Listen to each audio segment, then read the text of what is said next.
Hello বন্ধুরা, কেমন আছো তোমরা? আশা করি তোমরা সব অত্যন্ত ভালো আছো। তো অনেক সময় কোনো অ্যাপ খুলতে গেলে, নতুন অ্যাপ অথবা পুরনো অ্যাপ খুলতে গেলে দেখা যায় this app has been stop. তো এই সমস্যার জন্য আমরা সেই অ্যাপ খুলতে পারি না এবং অ্যাপটা চালাতে পারি না। তো এই সমস্যার সমাধান কিভাবে করব সেটাই আমরা এই ভিডিওতে আজকে জানবো।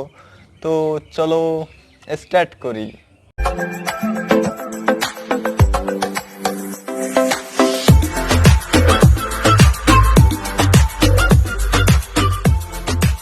তো এই প্রবলেমটা প্রথম যে সলিউশন হতে পারে সেটা হলো অ্যাপের ডাটা ক্লিয়ার করা। এটা করার জন্য তোমাদের অ্যাপ ইনফো যেতে হবে, তারপরে বিভিন্ন মোবাইলে বিভিন্ন অপশানে থাকতে পারে, তারপরে নিচে দেখবে ক্লিয়ার ডাটা, ওখানে ডাটা ক্লিয়ার করতে হবে। এর ফলে অ্যাপের ভিতরে যেসব ডাটা আছে সেই সব ডাটাই ক্লিয়ার হয়ে যাবে।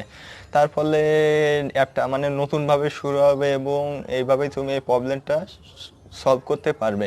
তো এরপরে যদি তোমাদের এই প্রবলেমটা সলভ না হয় তাহলে তোমরা চেক করো যে তোমাদের ওই অ্যাপের লেটেস্ট ভার্সন আছে কি।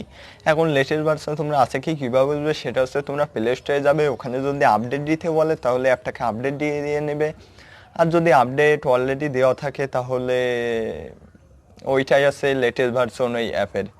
তো এরপরও যদি না খোলে অ্যাপটা তাইলে তোমরা ডাটা অফ করবে, ডাটা অফ করে তারপরে অ্যাপটাকে খুলে দেখো, তাইলে আশা করি তোমাদের অ্যাপটা খুলে যাবে।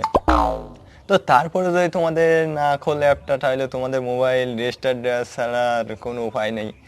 আর এরপরও যদি না খোলে তাহলে তোমাদের সেটটাই বদলাতে হবে।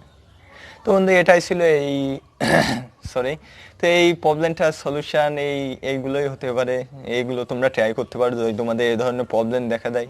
তো এটাই ছিল আজকের মতো। আশা করি তোমাদের ভিডিওটা কাজে লাগবে। তো পরের বার আবার দেখা হবে। Take care.